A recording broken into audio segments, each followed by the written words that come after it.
Well, good morning, good afternoon, good evening, depending on what time you're viewing this podcast. This series that we call Race, Culture, in the Church. Race, Culture, in the Church. And as I like to remind viewers, think of this like a Venn diagram. There's 3 circles, and if they all overlap, that's wonderful. One circle is race, one circle is culture, one circle is the church. Getting all 3, that's wonderful. 2 out of 3, that's pretty good. And we usually check that box each time.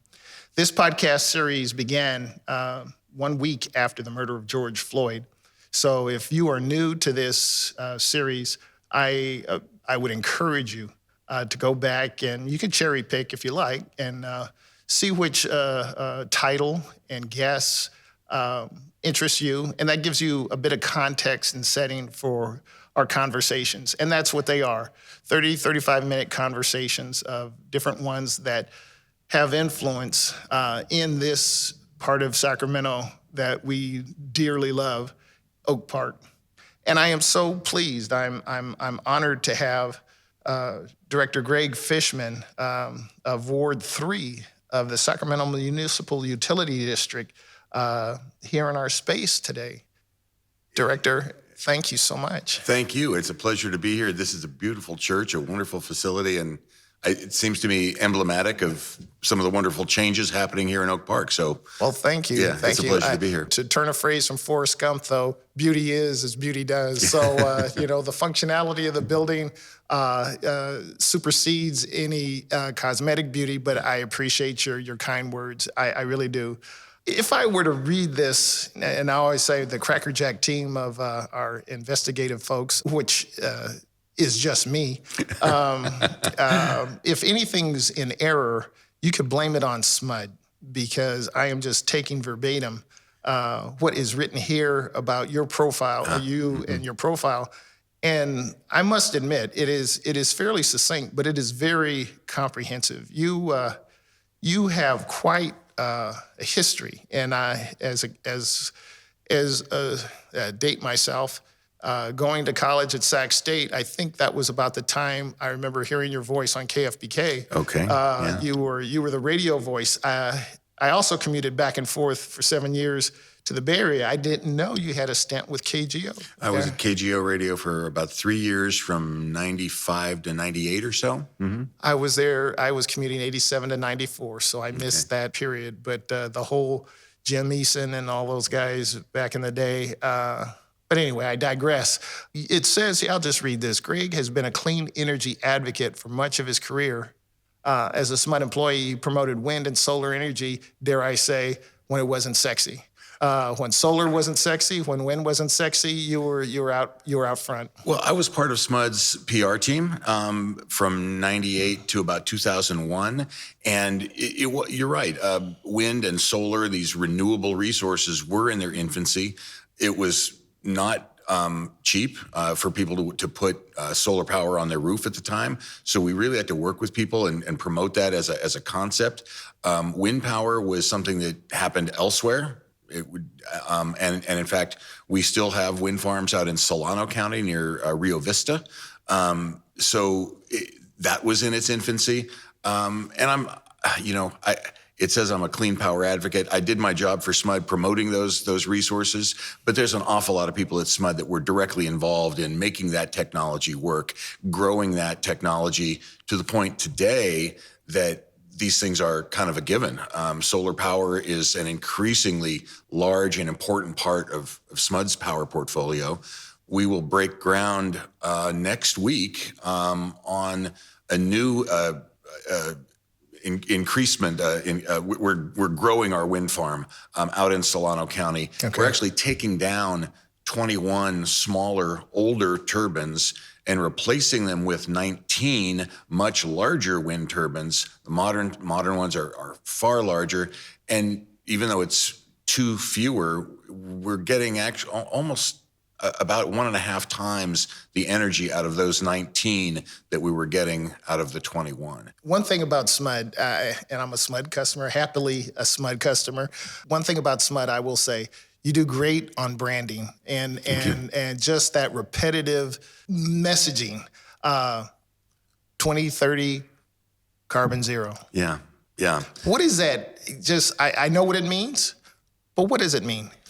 So right now, SMUD gets about half of its power from non-carbon creating resources. So the wind and the solar we talked about. We have geothermal power plants that we buy power from. We don't own them, but so that's a geyser essentially that creates steam and drives the turbine. We buy some of that power. Do you have hydro also? We have hydroelectric. Our Upper American River project. Nothing comes without an acronym in the energy world, so we call it the UARP. That's up outside of Placerville. Okay. That's about 20% of our portfolio in a good water year, and we've got a great one this time, so we're looking forward to this spring and summer when we get the runoff. So hydroelectricity, absolutely a big part of our portfolio, and we buy other hydroelectricity from federal dams that create energy and make it available to agencies like SMUD. So 50% right now, we're zero carbon. The other 50% are the SMUD board, and so briefly, I'm one of 7 elected officials who provide direction to SMUD. We're hands-off in terms of day-to-day operations. We have a great staff and a great general manager and executive staff that handle things on a day-to-day basis, but the SMUD board provides overall direction. Mm-hmm. About 2 years ago, we looked at the climate crisis and decided we needed to not just do the bare minimum, we needed to be leaders. And so we declared a climate crisis, and we set this carbon zero by 2030 goal for our staff. And that's really a moonshot goal. We're not sure we're going to be able to get there. We think we can, but we're not positive. But we wanted to accelerate that time frame. We were shooting for 2040, and now we decreased that by 10 years. You know, if we hit this goal or if we exceed this goal, global warming is still going to be a problem. Sure. We understand that we can't fix that by ourselves, but we can show people how to do it for a utility our size. We can show that it can be done. And so just as importantly as making a difference ourselves, we hope to be an example for other utilities in the United States and even worldwide. I was going to ask, so how would you grade yourself with respect to the other utilities like a Southern Cal Edison, PG&E, but other major East Bay MUD, other utilities? Would you consider SMUD to be on the leading edge, middle of the pack? Certainly, we're on the leading edge. There's no doubt about it. Our 2030 zero carbon goal is probably the most aggressive goal among utilities of our size in the country. And there was some method to that madness because again, this is a goal that we're not sure we can achieve. But by putting ourselves out there, we felt that we would also attract attention from some entrepreneurs, some cutting edge companies with new ideas, from the federal government and the state government that have grant money available to help organizations decarbonize. And that is starting to happen.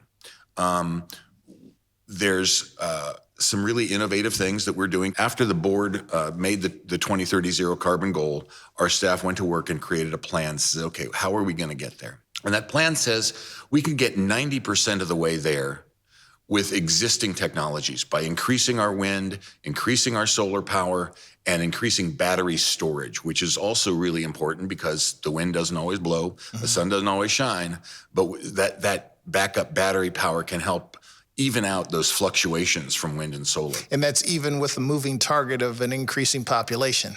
Yes, and at the same time, an increasing population, and we're also hoping that people will decarbonize in their homes, which means more electricity usage. So we want people at the same time to get away from their gas stove and their gas water heater and electrify, and their gas furnace too, and electrify. And electric vehicles are a coming thing. So yes, at the same time that all these new electric appliances we hope are becoming more and more prevalent, we're still doing this zero carbon goal. I hear though on a national level, the pushback that President Biden is getting with some ambitious goals is you don't have the infrastructure in place to pull it off, particularly when it comes to electric vehicles. charging stations, and the utility. I mean, literally the lines to have plug-in. You got gas stations all over the place. You don't have charging stations all over the place. I hear you. I hear you that this is a moonshot. But in '68, we did land a man on the moon. We did. So I'm hopeful that this isn't just a let's pick a number and wish upon a star, but something that is it will be hard to get to, but we can get there. That's exactly where we think we are with this goal.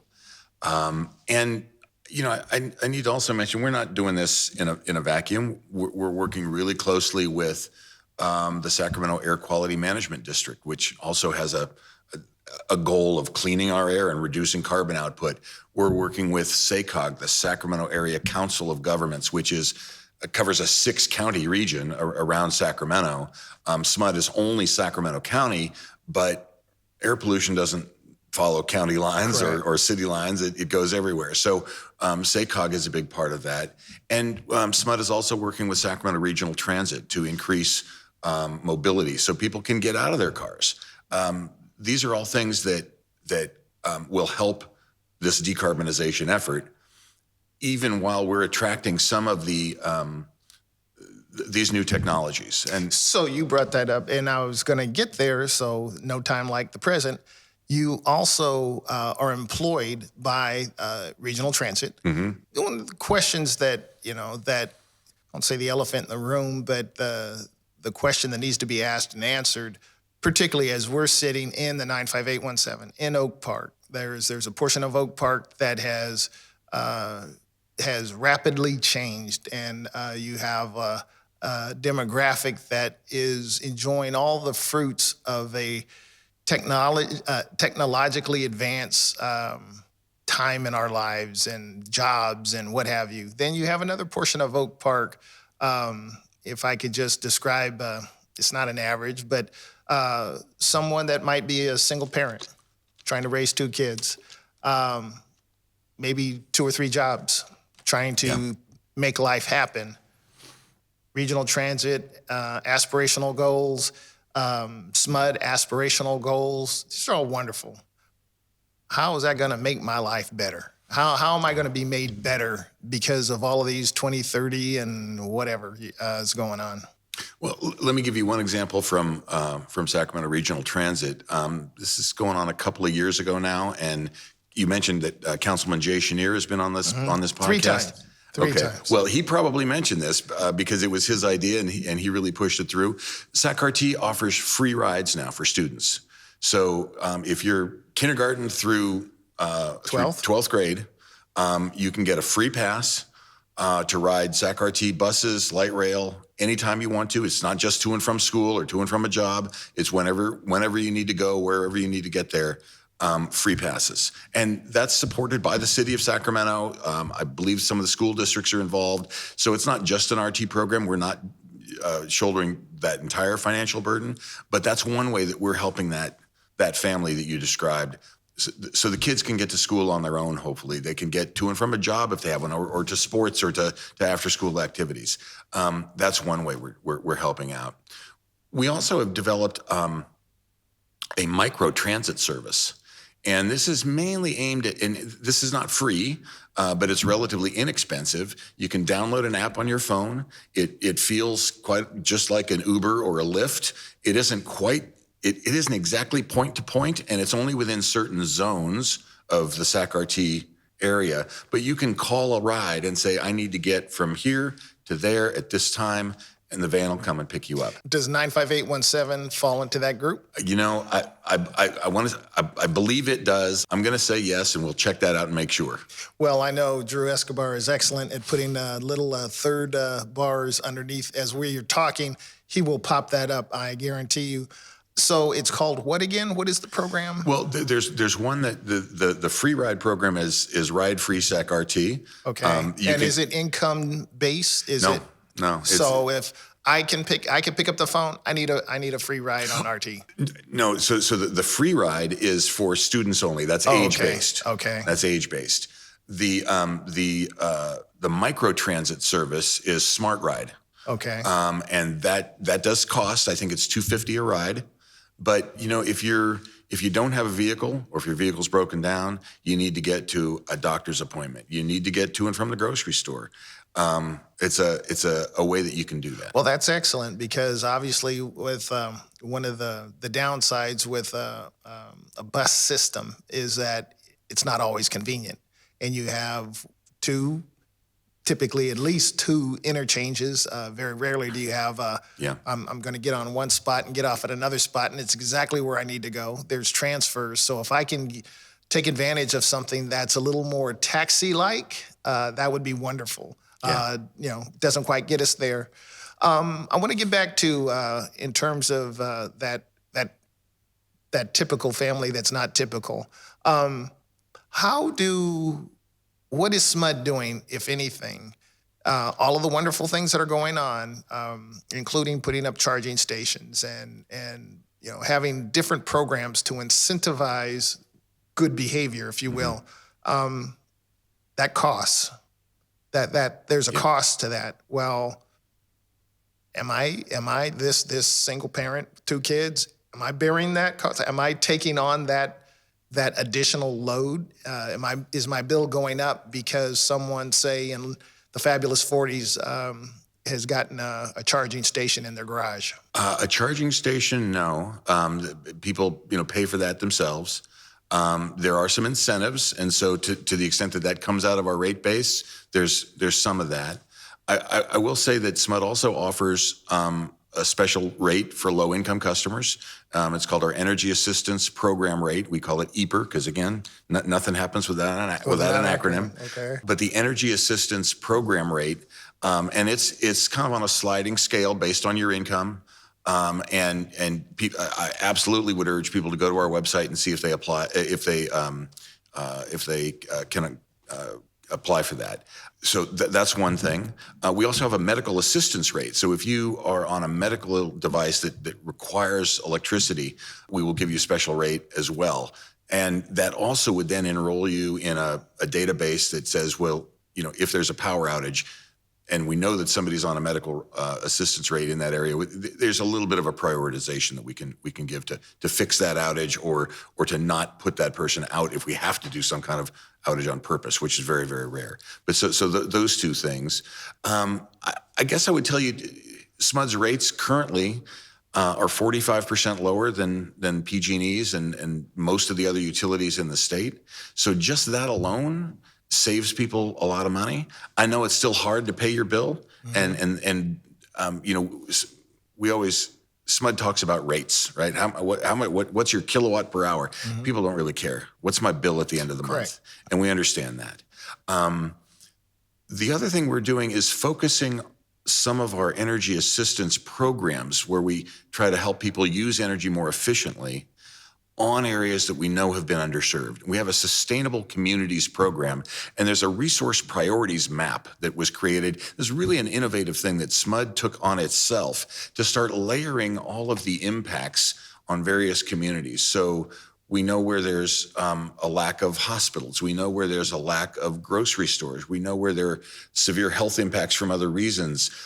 We know where there's been other environmental impacts, and we layer those factors on this map and can really look and see where there's a given neighborhood that, wow, they've been left behind or negatively impacted in some very significant ways.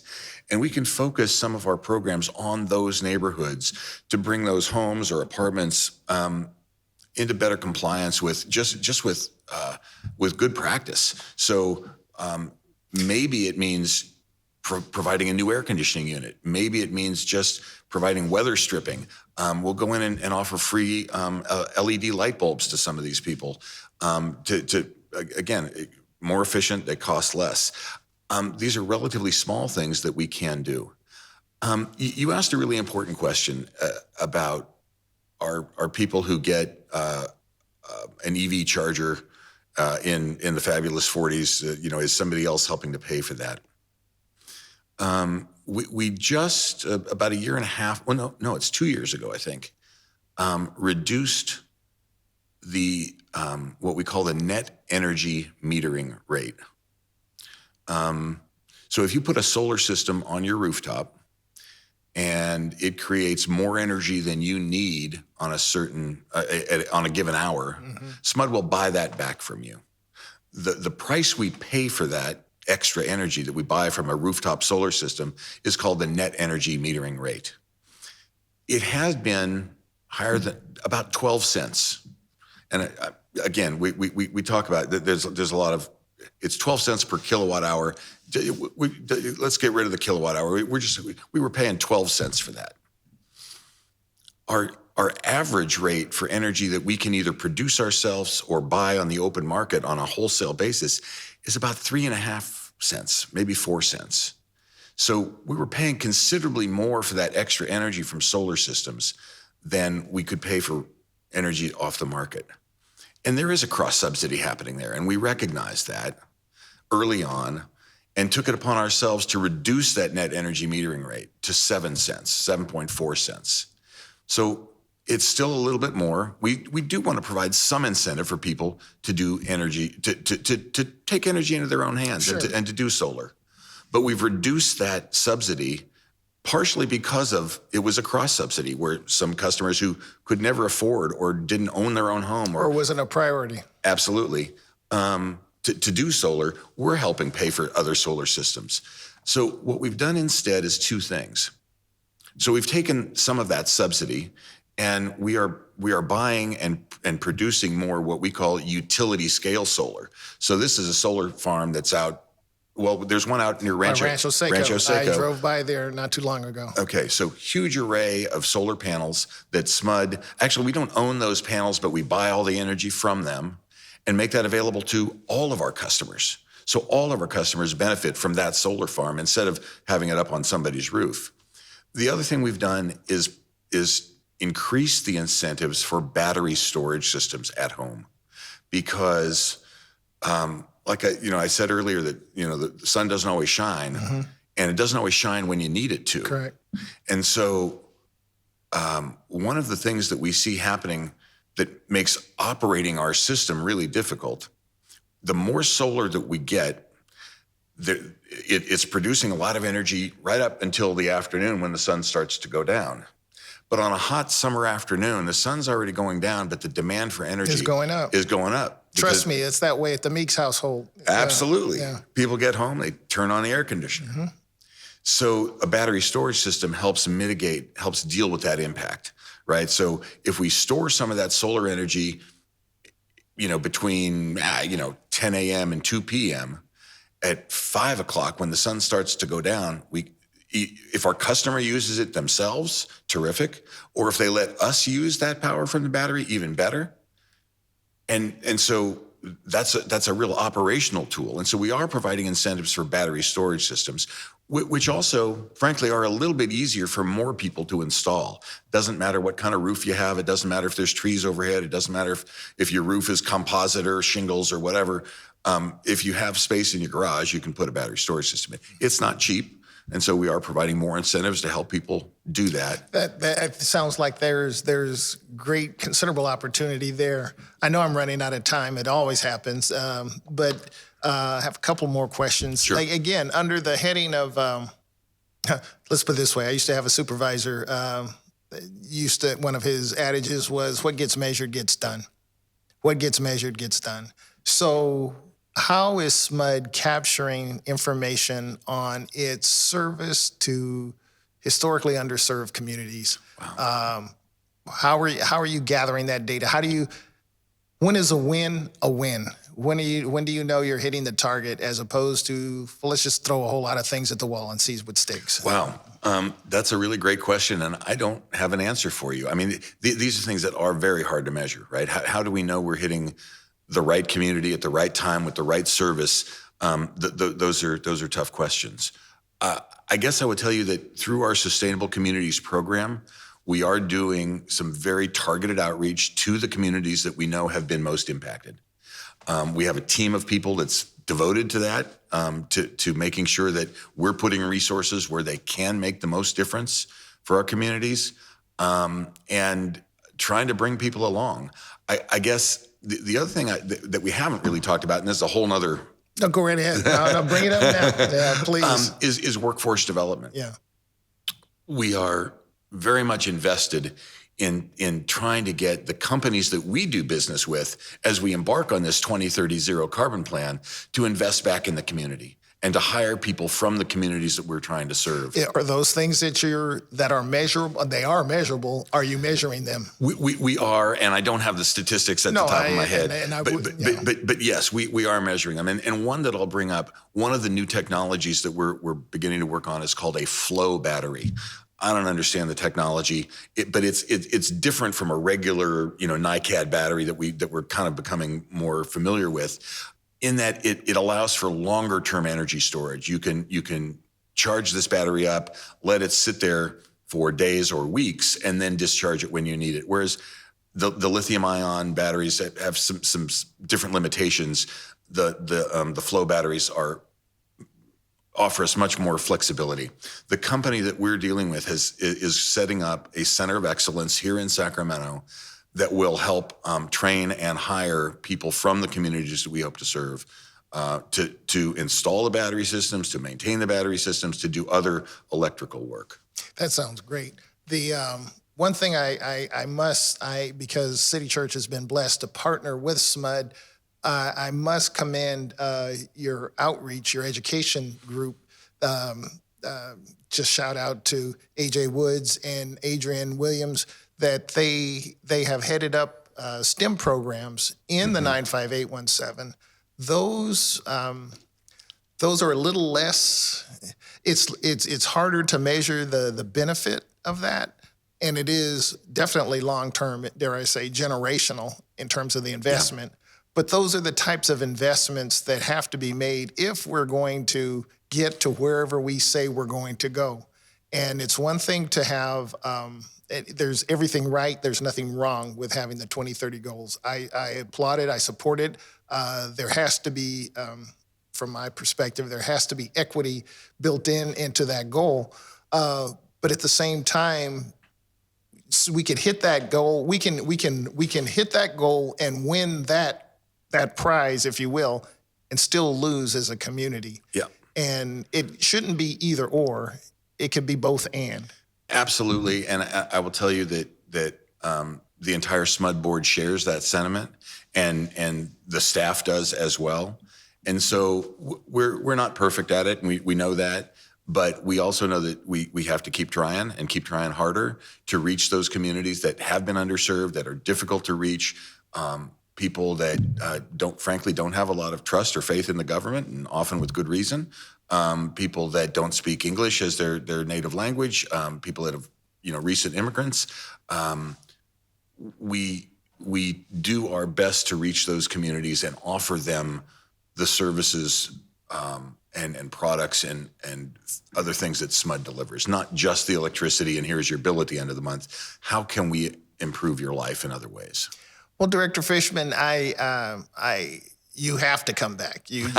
Seriously, you have to come back. I have more questions. I already got the wrap-up sign. So it has been a pleasure. It's been an honor.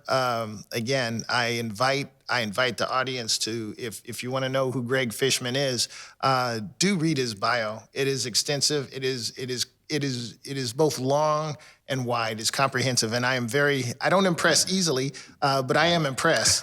He's a 25-gallon blood donor too. So there's associated background behavior that goes with the visual. So it's one of those things. It's not just a Hollywood front. There's actually a house behind. This is definitely not a Hollywood front. As they have said about me, you've got a great face for radio. Absolutely. Well, Director Fishman, thank you for entering into this space, and I definitely invite you back. Thank you. I'd be very happy to come. Thank you.